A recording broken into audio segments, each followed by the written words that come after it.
In 1991, Robin Williams starred in a movie called Hook. He played the grown-up Peter Pan, the boy who would never grow up, now married with 2 children.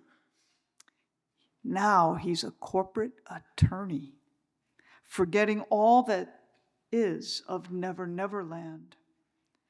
Once the protector of the lost boys, he had become a corporate pirate. And he was afraid, Peter Pan, afraid to fly. Grandma Wendy, when she realizes that Peter has forgotten it all, asks him, "Don't you know who you are?" In 2023, I had an opportunity to reflect on a question very much like, do you know who you are? My question was, who am I now? Is it all over? Or might there be a new chapter dawning? My pilgrim sisters and I would soon depart for Spain to walk a portion of El Camino. It would be an opportunity to sort out the profound losses and to seek the Lord's guidance for the future. Today I share with you my experience of pilgrimage and some thoughts on the journey into becoming who we really are, God's beloved. My friend Leslie, an experienced thru-hiker, tried to get me prepared. We shopped for equipment, and she printed out a schedule, giving me guidance on how to build my strength and endurance in preparation for the challenge ahead.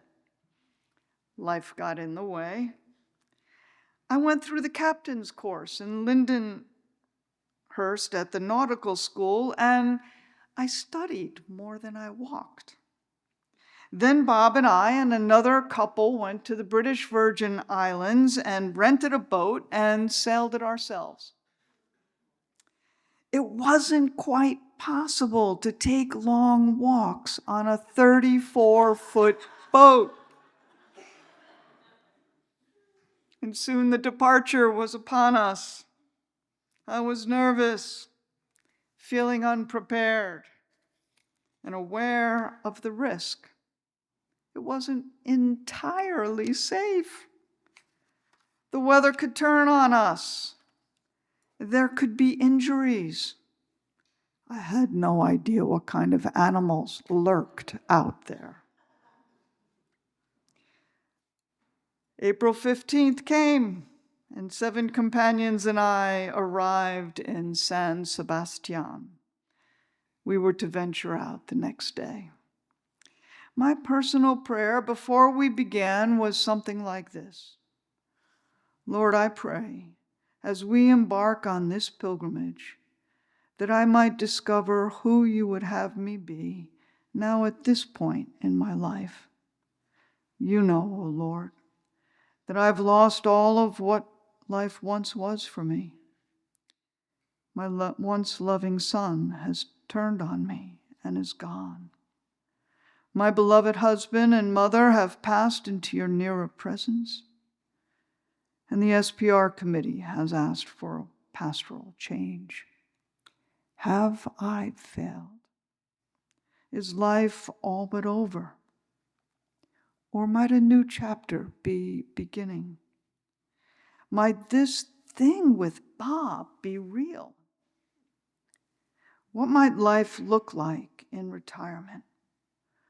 Lord, be our good shepherd, guiding us, protecting us, and giving us rest as we journey with you. The next day after breakfast, the pilgrimage began. The first step, thank you, Kyle. The first step was a big one. I hoped my hiking shoes would serve me well, despite not having broken them in.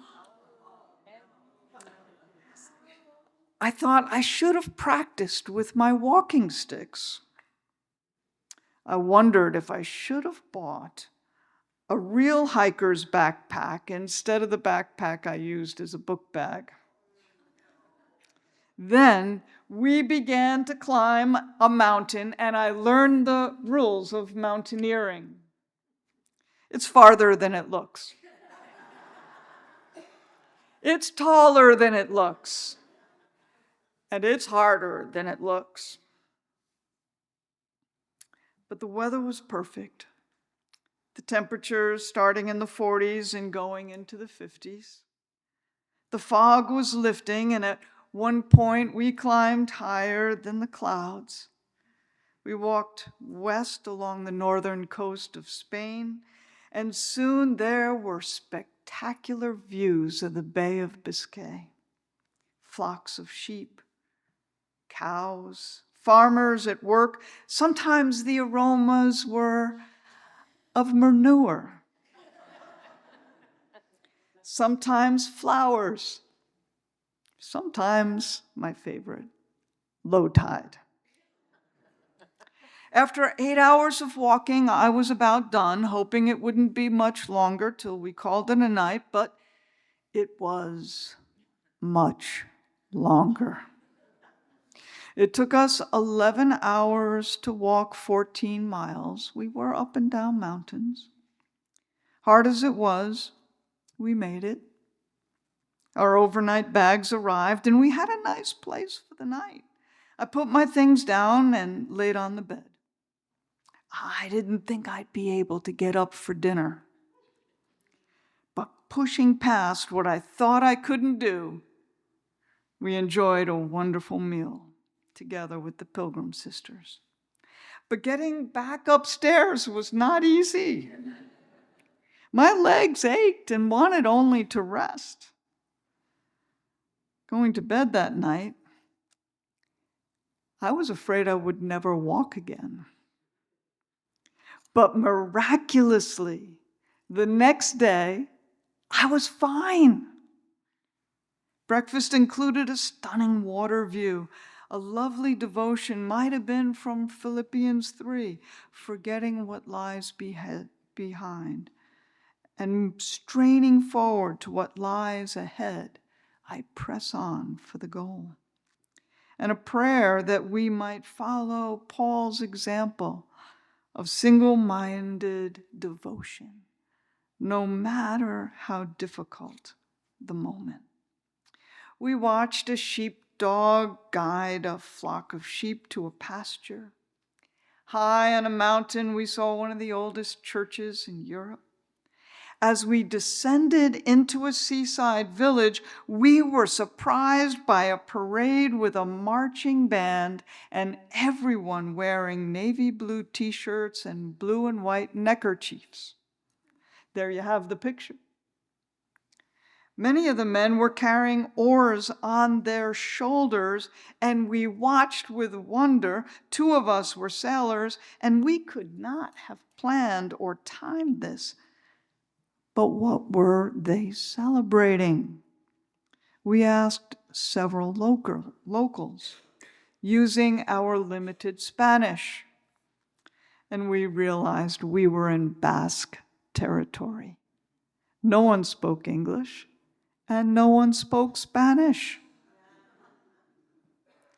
But somehow we learned it was St. Elmo's Sailor Party, a celebration of the patron saint of sailors, with the merrymakers asking St. Elmo's blessing on the sailors whose labor at sea brought in the fish the community depended upon. Again, we braced ourselves for the climb. Challenging terrain, walking for hours, hungry, hoping for a baño.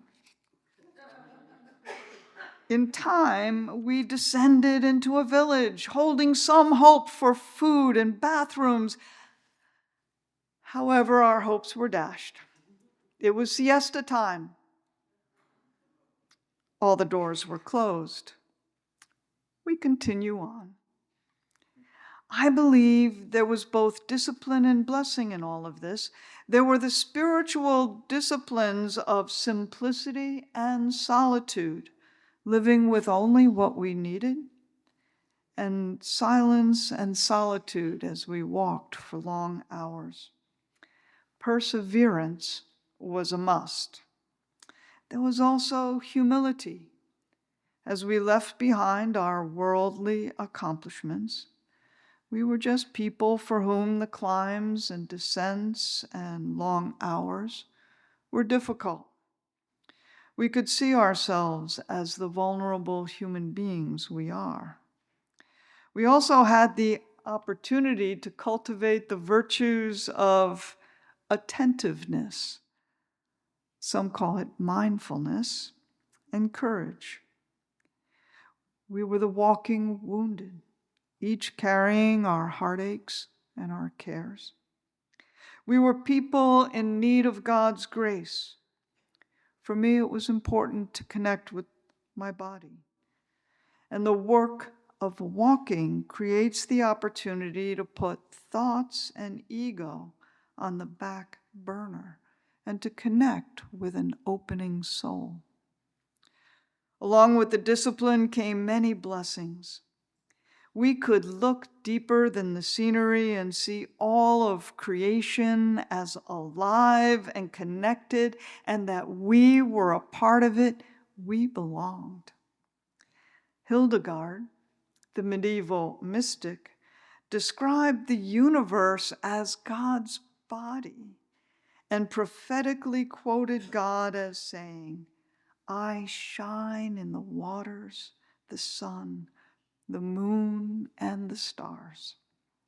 Once, after getting confused and lost and waiting for help that never came, we realized that the back of a building we saw nearby was actually a restaurant.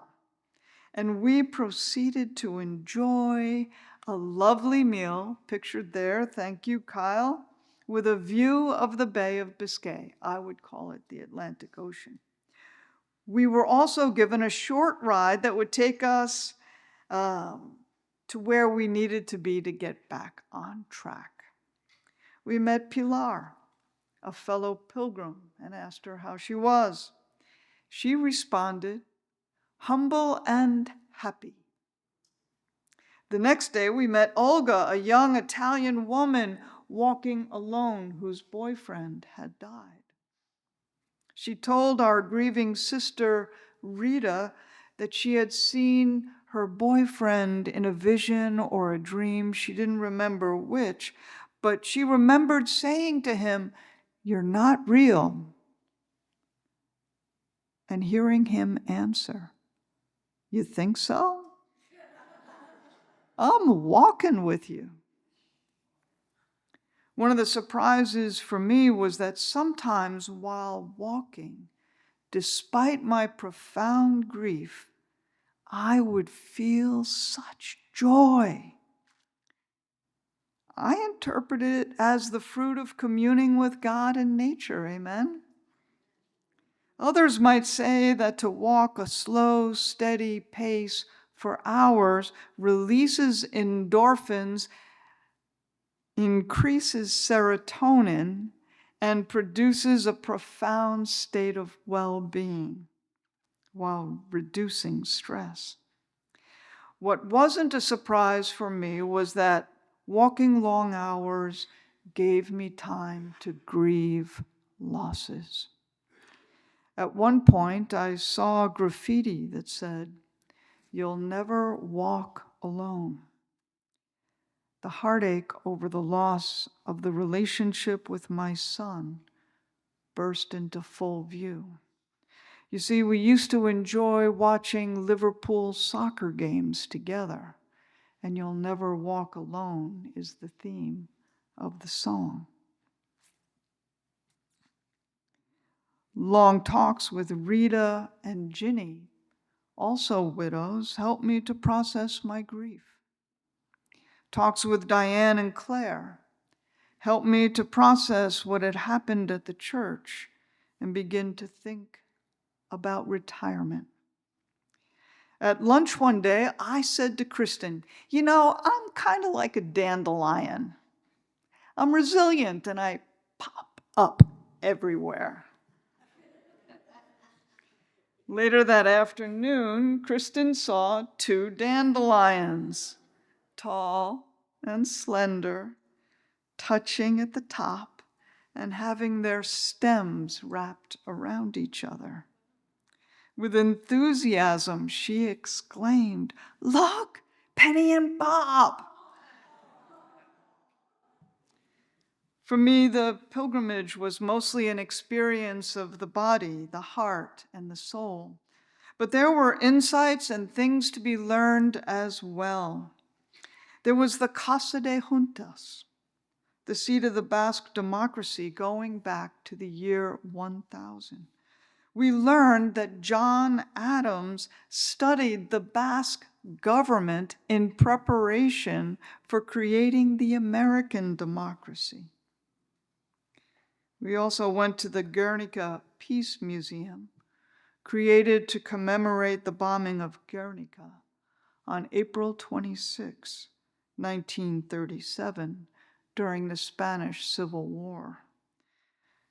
Hitler and Mussolini bolstered Franco's outdated military, and Guernica was bombed and strafed for several hours while it was full of civilians and marketplace visitors.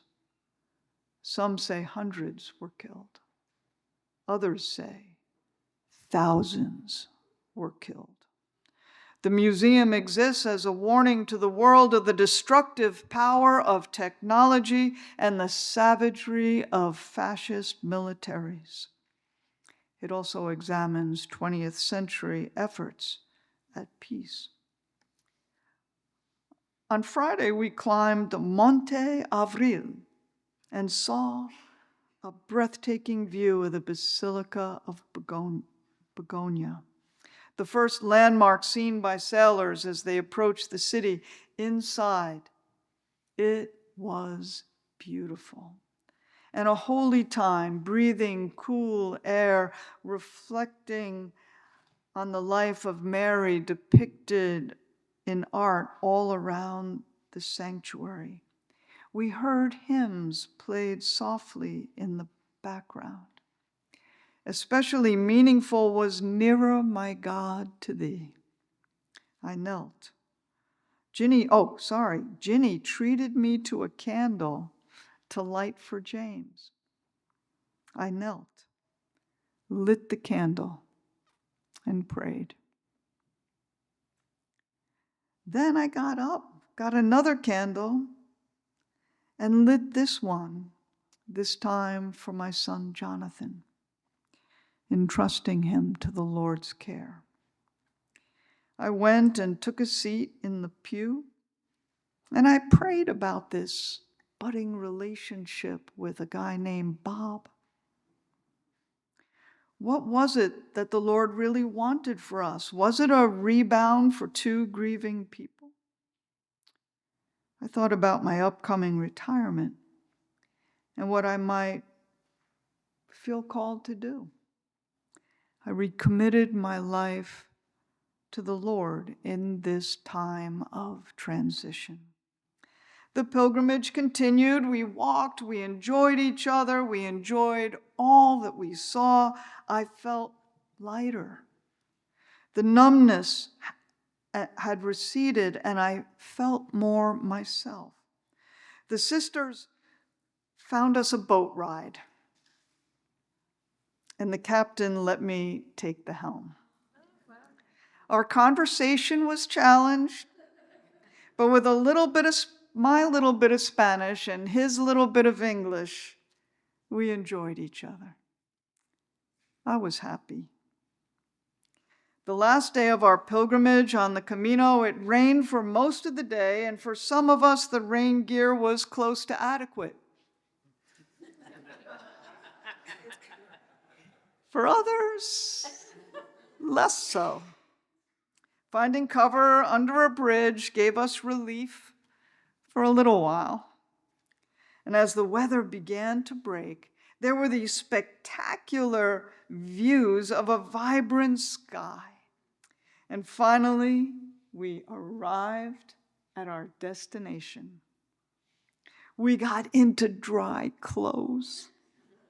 Lovely. A 10-minute rest. Nice. And then one of the sisters had an idea. Let's take a walk. So some of us went down to the beach and shared moments of joy and celebration. We are pilgrims who walked over 80 miles of El Camino in 8 days. Gracias a Dios. Our dinner was tapas, many choices. A meal together with love, gratitude, and celebration, and a sense of accomplishment. Breakfast included mimosas, champagne and orange juice to celebrate. We took a taxi to Bilbao, a 35-minute flight to Madrid, and returned to New York. In the movie Hook, Peter's children were captured by Captain Hook and taken to Never Never Land. Tinkerbell sprinkled fairy dust on the grown-up Peter and brought him to Never Never Land to save his children. Tinkerbell and the lost boys helped him in the process to remember who he was. He exercised and learned to fly again. Finding himself, he regained his strength and was able to defeat Hook and save his son and daughter. But first he had to remember who he was, Peter Pan. My question was, who am I? Who am I now? Is it all over? Might a new chapter be dawning? While it continued to be true that I was a widow and my mother had passed and I was estranged from my son, I was still Penny, God's own, God's beloved. Who am I now? I'm a pilgrim who walked El Camino and experienced the challenges and the blessings of walking with the Lord. I experienced the Lord as my good shepherd, and my trust in him deepened. In some ways, I was still in the valley of the shadow of death. But the numbness was gone, and I was alive. The negative self-talk receded, and I was able to drink in God's love and the wisdom and support of my sisters. Was this thing with Bob real? Maybe the dandelions Kristen saw were a sign. Upon my return home, I still didn't know, but I had come to a place of being able to say, for all that was, thanks. For all that will be, yes.